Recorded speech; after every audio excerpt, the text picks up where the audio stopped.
सबसे पहले हम कर रहे हैं साइंस एंड टेक। ठीक है, साइंस एंड टेक के 4 टॉपिक करेंगे। ISRO, Indian Space Research Organisation. ISRO is India's premium space agency operating under department of space, headquartered in Bengaluru. It aims to harness space technology for national development while advancing planetary exploration and space research. मतलब department of space के अंतर्गत आता है। इसका ये क्या काम करना चाह रहे हैं कि हम प्लेनेटरी एक्सप्लोरेशन करें और स्पेस रिसर्च में मतलब अपना डेवलपमेंट करें। हिस्टोरिकल बैकग्राउंड देखते हैं। Initiated by doctor Vikram Sarabhai in 1960। फिर उसके बाद क्या हुआ कि Indian National Committee for Space led by doctor Sarabhai and doctor Ramanandan, ठीक है, इनकॉस्पर, ठीक है। Establishment of ISRO 1969। INCOSPAR was replaced with ISRO on 15 August 1969 with its headquarter in Bengaluru, focusing on space technology development. Integration with the Department of Space 1972. The Department of Space was created under direct control of the Prime Minister with ISRO executing the Indian Space Program. तो हमें देखना है, सबसे पहले हम लिखेंगे कि 1960 में डॉक्टर साराभाई ने इसको स्टार्ट किया। फिर इनकॉस्पर के बारे में लिख देंगे, Indian National Committee for space research, उसको 1969 में हमने इसरो में कन्वर्ट कर दिया गया। और उसके बाद जो department integration with department of space 1972, तो ये इवोल्यूशन टाइप आप दिखा देंगे, ठीक है। अब देखते हैं अर्ली इनिशिएटिव क्या था। फर्स्ट रॉकेट लॉन्च किया गया था 1963 में, मतलब इसरो के बनने से पहले। The first rocket Naik Apache imported from USA was launched from Thumba equatorial rocket launching station, ठीक है। थुम्बा से अपन ने लॉन्च किया था। कब लॉन्च किया, नाम क्या था, नाइक अपाचे नाम था, ठीक है। First satellite Aryabhata 1975 launched using a Soviet rocket. It marked India's entry into satellite technology. First satellite, इसका नाम क्या था, आर्यभट्ट 1975। फर्स्ट सैटेलाइट, इसका नाम था आर्यभट्ट। कब लॉन्च हुआ, 1975 में launch using a Soviet rocket is marked India's entry into satellite technology. First indigenous rocket जो था स्मॉल लॉन्च व्हीकल थर्ड 1980 में आया. India's first indigenous rocket successfully placed Rohini satellite in the orbit. क्या नाम है, स्मॉल लॉन्च व्हीकल 3. इसने Rohini satellite को into the orbit रख दिया, ठीक है।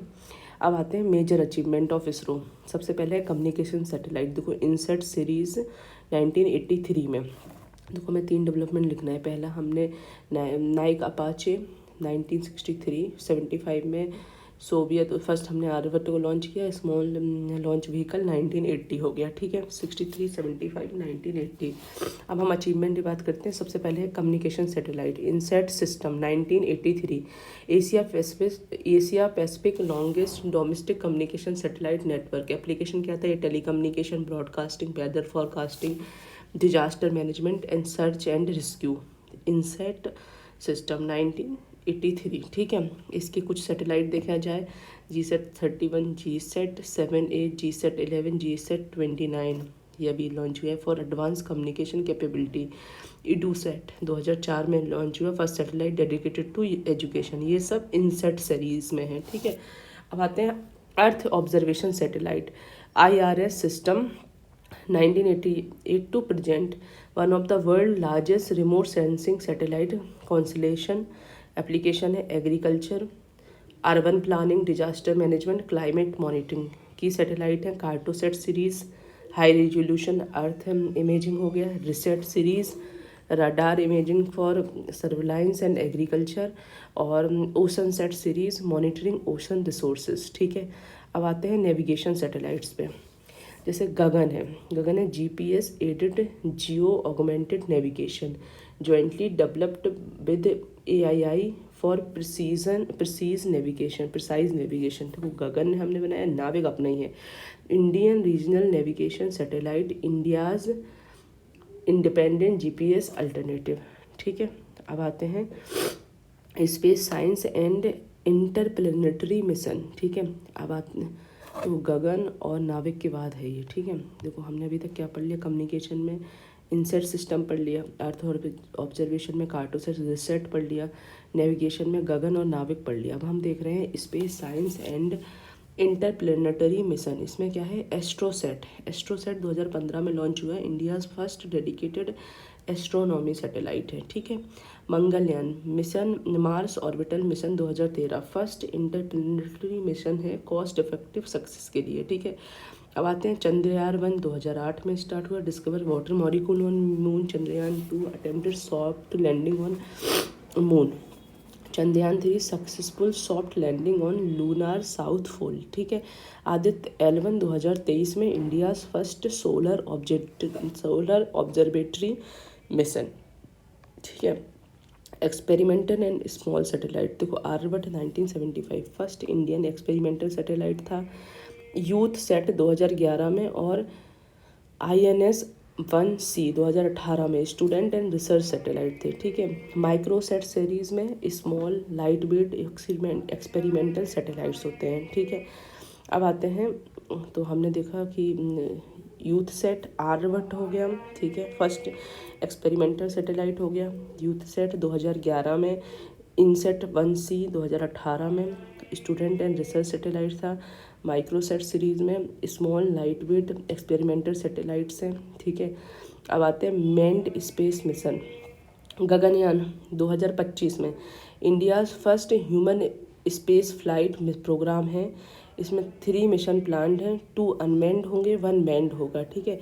सबसे पहले क्या है, ऑर्बिटल मॉड्यूल होगा, टू हाउस 3 एस्ट्रोनॉट ऑर्बिट करेगा, ठीक है। 3 एस्ट्रोनॉट होंगे उसमें। हमारा एल्टीट्यूड रहेगा 300 to 400 kilometre for 5 to 7 days, ठीक है। अब आते हैं लॉन्च व्हीकल के, देखो स्मॉल सैटेलाइट लॉन्च व्हीकल है, PSLV माने polar satellite launch vehicle, GSLV geosynchronous satellite launch vehicle, GSLV mark 3, इसको LVM-3 भी कहते हैं।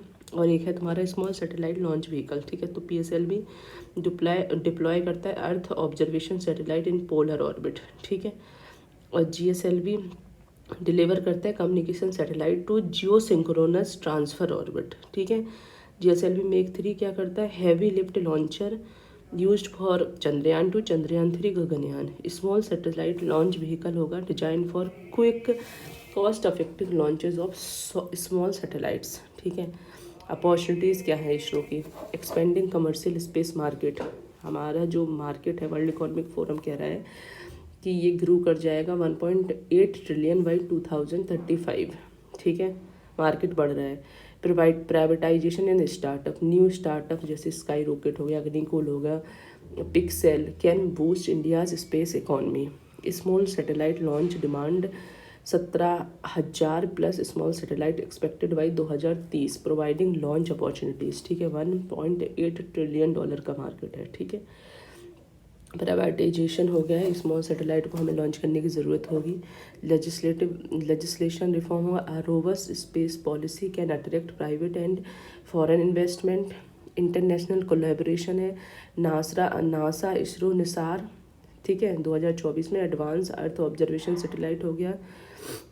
स्पेडेक्स माने स्पेस डॉकिंग एक्सपेरिमेंट हो गया। फ्यूचर ऑर्बिटल डॉकिंग टेक्नोलॉजी हो गई, ठीक है। तो इन हम निसार हो गया और स्पेडेक्स में हम डॉकिंग टेक्नोलॉजी में, और NISAR NASA ISRO synthetic aperture radar, ठीक है।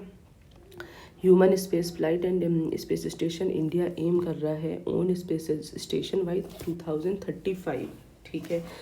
Deep space exploration planned Venus mission माने शुक्रयान-1 एंड एस्ट्रॉइड मिशन, ठीक है। डीप वीनस और एस्ट्रॉइड के लिए मिशन।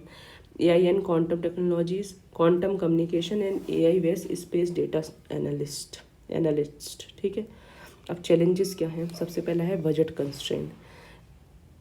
हमारा जो इसरो है वो ऑपरेट कर रहा है 1.45 बिलियन एनुअली, जो कि लोअर है जो नासा को 25 बिलियन और यूरोपियन स्पेस एजेंसी को 7 बिलियन, हमको मिल रहा है 1.45 बिलियन एनुअली, ठीक है।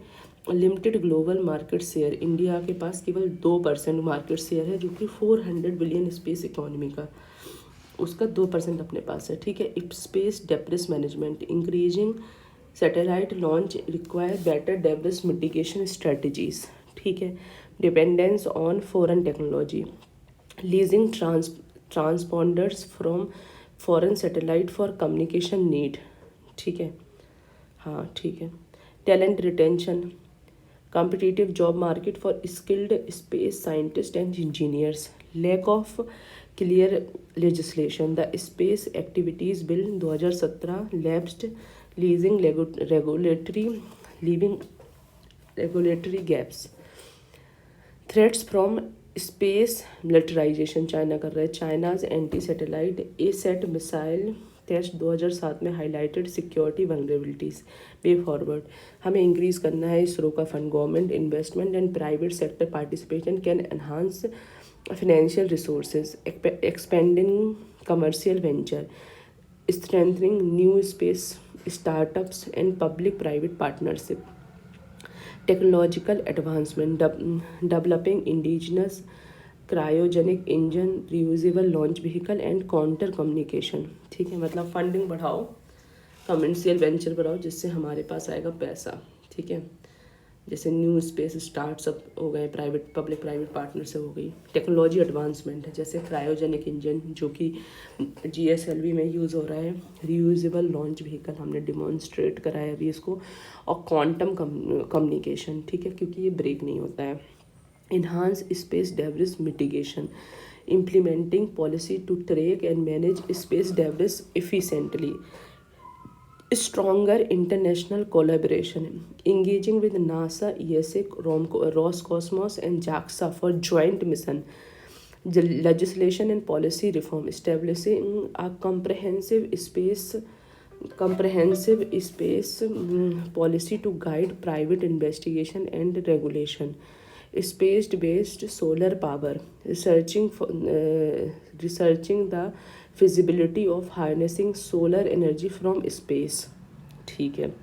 Human space flight expansion, developing a Indian space station by 2035 for long term human presence in space, AI and big data in space mission, utilizing artificial intelligence for satellite operation and deep space exploration, focus on deep space mission, advancing research for future mission जैसे कि शुक्रियान 1, asteroid and expo planets, ठीक है। तो ये हो गया। इसरो का हमें क्या कर रहे हैं, फंड बढ़ा दो, कमर्शियल एक्टिविटीज़ बढ़ाओ, एडवांस टेक्नोलॉजी पे इनको काम करना चाहिए, डेवरेज जो बढ़ रहा है उसको हेल्प मतलब रिड्यूस करना है, स्ट्रॉन्ग हमें इंटरनेशनल कोलैबोरेशन बनाना चाहिए, एक स्ट्रॉन्ग लेजिस्लेटिव बैकिंग देनी चाहिए, space based solar power generate कर सकते हैं।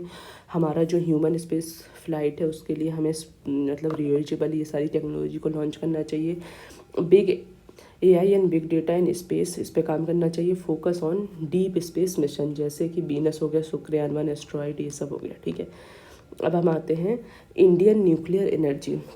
एज ऑफ नवंबर 2024 मतलब last year, India has 24 nuclear reactor in operation in 8 power plant with a total install capacity of 8180 megawatt. मतलब हमारे पास 24 न्यूक्लियर रिएक्टर हैं, ठीक है, 8 जगह पे हैं, 8 पावर प्लांट्स में हैं, इनकी कैपेसिटी है 8180 megawatt. India has set a target of 1 lakh megawatt of nuclear power by 2047, ठीक है, as a part of its clean energy transition, ठीक है। इंडिया में है 3 स्टेज न्यूक्लियर पावर प्रोग्राम है, कॉन्सेप्ट एंड ओरिजिन देखो वो साराभाई ने, इसको होमी भाभा ने, formulated by doctor Homi Bhabha in 1950 to ensure long term energy independence using India's uranium and thorium reserve in monazite sand, ठीक है। मतलब हमारे पास देखो यूरेनियम तो ज़्यादा है नहीं, थोरियम है, कहाँ मिल रहा है ये, एक जो मोनाजाइट सॉइल है ना, सैंड है सॉरी, जो कि ऑफ कोर्स केरला मिलता है, उसको हमें यूटिलाइज़ करने की बात कर रही हैं। Aim to utilise thorium reserve for sustainable energy production, ठीक है। पहला है प्रेशराइज्ड हैवी वाटर रिएक्टर, दूसरा है फास्ट वीटर रिएक्टर और तीसरा है एडवांस न्यूक्लियर पावर सिस्टम। ठीक है, अब आते हैं प्रेशराइज्ड हैवी वाटर रिएक्टर। इसमें फ्यूल जो होता है यूरेनियम 238 यूज़ करते हैं। आउटपुट क्या है, electricity and plutonium 239 for stage 2। ठीक है, अब इसमें देखो एडवांटेज क्या है, use natural uranium without enrichment, allow continuous refuelling. Disadvantage क्या है, रिक्वायर करता है pure heavy water which is expensive, produce tritium a radioactive hazard, हम और उसको हम ऑन साइड ही स्टोर कर लेते हैं। फास्ट वीटर रिएक्टर में क्या है, इसको हमें प्लूटोनियम 239 जो इससे रिड्यूस मिला था प्लस मिक्स्ड ऑक्साइड फ्यूल को यूज़ करते हैं। इसमें क्या होता है कि जो थ्योरियम 232 होता है वो यूरेनियम 233 में कन्वर्ट हो जाता है। एडवांटेज क्या है, मतलब देखो प्लूटोनियम यहाँ बचा है, हम वही प्लूटोनियम यहाँ यूज़ कर रहे हैं। और प्रोसेस में क्या होता है, हम थोरियम 232 को यूरेनियम 233 में कन्वर्ट करते हैं। एडवांस एफिशिएंट यूरेनियम यूटिलाइजेशन हो रहा है, uses nuclear waste for stage 1 making it eco friendly. Disadvantage क्या है, use liquid sodium coolant which is highly reactive, weak containment dome compare to other reactors. अब आते हैं एडवांस न्यूक्लियर पावर सिस्टम, इसमें हम थ्योरियम का यूटिलाइजेशन करेंगे। ठीक है, गोल है establishing a self sustaining thorium fuel cell. Fuel होगा यूरेनियम 233 ड्राइव फ्रॉम थोरियम 232 से यूरेनियम 233 बना रहे हैं। ठीक है, एडवांटेज क्या होगा, abundant thorium reserve ensure long term energy security, produces less nuclear waste than uranium reactor. Disadvantage क्या है, high extraction cost of thorium, require high temperature reactor due to thorium melting point. ठीक है, अब आते हैं advantage क्या है nuclear energy के in India, energy security provide कराएगा एंड बेस लोड पावर। ठीक है, nuclear power operates continuously unlike intermediate renewables माने solar and winds, reduce dependency on coal oil और इम्पोर्टेड फॉसल फ्यूल्स। ठीक है, industrial growth benefits from reliable power supply boosting manufacturing and jobs, low carbon footprint होता है and climate change mitigation करता है। ठीक है, help to meet COP26 net zero target by 2070 and Paris agreement commitments. Small land footprint होता है, ideal for a densely populated country.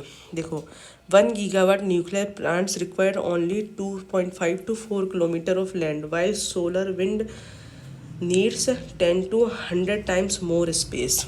मतलब अगर हमें 1 गीगावाट करना है तो हमें न्यूक्लियर के लिए चाहिए होगा ओनली 4 किलोमीटर तक, इनके लिए चाहिए होगा 100 गुना ज़्यादा space. Higher energy density than solar wind hydro, require less land, use less water than coal power plant, reducing environment strain.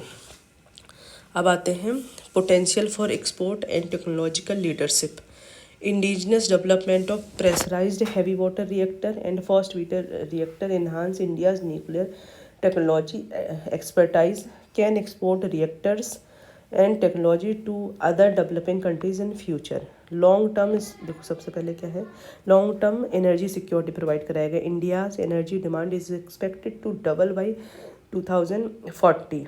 ठीक है, ये हमसे कह रहा है IEA रिपोर्ट कह रहा है nuclear power is a stable reliable source unlike intermediate renewable powers. Energy security कराएगा, बेस लोड पावर। ठीक है, इसका कार्बन फुटप्रिंट कम होता है, क्लाइमेट चेंज मिटिगेशन में हेल्प करेगा। हमें स्मॉल लैंड चाहिए होती है, इसमें हम टेक्नोलॉजी एक्सपोर्ट कर सकते हैं। Long term energy security. ठीक है, चैलेंजेस देखो, high capital cost and delay, nuclear plant needs 6 to 8 crore per megawatt with 10 to 15 years for completion. For example है कुंडनकुलाम प्लांट डिले हुआ है फ्रॉम 1988 to 2013। ठीक है, regulatory and bureaucratic hurdles, atomic energy regulatory board lacks autonomy, operates under DAE, causing conflict of interest, multiple clearance चाहिए होंगे, चाहे land water environment, इससे slow हो जाता है। ठीक है, रेगुलेटरी कोलेस्ट्रॉल है, कुंडन कुलाम वाला ध्यान रखना है। ठीक है, न्यूक्लियर लाइबिलिटी इशू जैसे है civil liability for nuclear damage act 2010 impose huge liability on foreign suppliers discouraging investment. Example है only Russia, Kudankulam has an active project, US France Japan lack leads deals struck. ठीक है, civil liability for nuclear damage act 2010। ठीक है, uranium scarcity है और import dependence है। India में केवल 1% ऑफ ग्लोबल यूरेनियम है, इसे रिलाइज करना होता है हमें Kazakhstan, Canada, Australia. Geo political risk है, जैसे कि मान लो रसिया यूक्रेन वॉर अफेक्ट कर रहे हैं हमारी सप्लाई को। Public protest and land acquisition, fear of radiation displacement, ecological damage lead to opposition. Example है कुडम कुलाम 2011-12 में जैतापुर महाराष्ट्र। ठीक है, इनमें सब प्रोटेस्ट हुआ है। कुडम कुलाम का बार बार नाम आ रहा है। ठीक है, अब आप देखते हैं nuclear disaster, risk of melt down, radiation leak and security threat, जैसे कि चेरनोबिल हुआ था 1986 और फुकुशिमा हुआ था 2011 में। ठीक है, nuclear based management issue, India lakhs a deep geological repository for radio active based, spend fuel stay hazardous for thousands of year. Way forward क्या है, पॉलिसी एंड रेगुलेटरी रिफॉर्म लाना है, अमेंड करना है हमें atomic energy act 1962 to allow private sector participation in nuclear operation, make करना है atomic energy regulatory board fully autonomous for transparent safety regulation, मतलब प्राइवेट ऑटोनॉमी देनी है बोर्ड को, एटॉमिक एनर्जी रेगुलेटरी बोर्ड को हमें ऑटोनॉमी देनी है और प्राइवेट सेक्टर को हमें अलाउ करना है। Addressing nuclear liability issue, modify करना है civil liability for nuclear damage act 2010 to align with global norms, create a nuclear insurance pool to encourage private investment, accelerating thorium reactor development, इससे क्या होगा, thorium हमारे यहाँ पाया जाता है।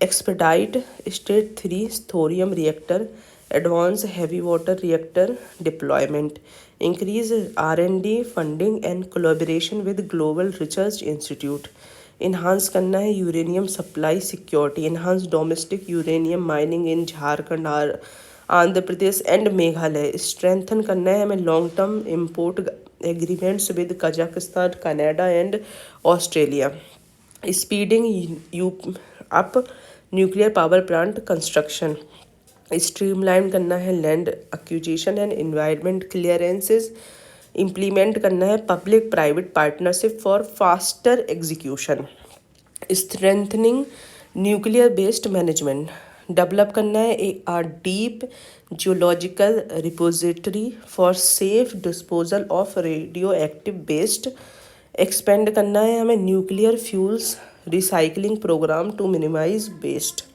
इन्हांस करना है हमें safety and cyber security, upgrade nuclear disaster response mechanism with international best practices, strengthen करना है cyber security of nuclear plant. For example है कुंडन कुलाम साइबर अटैक 2013 में एक अटैक किया गया था। ठीक है, हमें सिक्योर करना है security, safety and cyber security, public awareness and local engagement, conduct awareness campaign to counter misinformation about radiation risk, implement करना है corporate social responsibility initiative to gain public trust, boosting international collaboration, push for India's entry into nuclear supplier group to assess advanced technology, strengthen करना है civil nuclear deal with US, France, Russia, Japan for reactor technology and fuel supply, focus करना है on small molecular reactor, develop small modular reactor for remote area and industrial use, increase करना है private sector in investment in small molecular reactor. तो हमें क्या समझ आया, हमें पॉलिसी एंड रेगुलेटरी रिफॉर्म करने की ज़रूरत है। हमें एड्रेस करना है न्यूक्लियर लाइबिलिटी इश्यूज़, ठीक है। एड्रेस करना है, हमें थोरियम से बनाने की कोशिश करनी है। हमें यूरेनियम सप्लाई के लिए सिक्योरिटी चाहिए। स्पीड अप करना है हमें कंस्ट्रक्शन। हमें स्मॉल मॉड्यूलर रिएक्टर को डेवलप करना है। International collaboration, public attendance and local engagement enhance करना है। सेफ्टी एंड साइबर सिक्योरिटी, और हमें वेस्ट कैसे मैनेज करना है वो भी देखना है, ठीक है। अब आते हैं बायोटेक।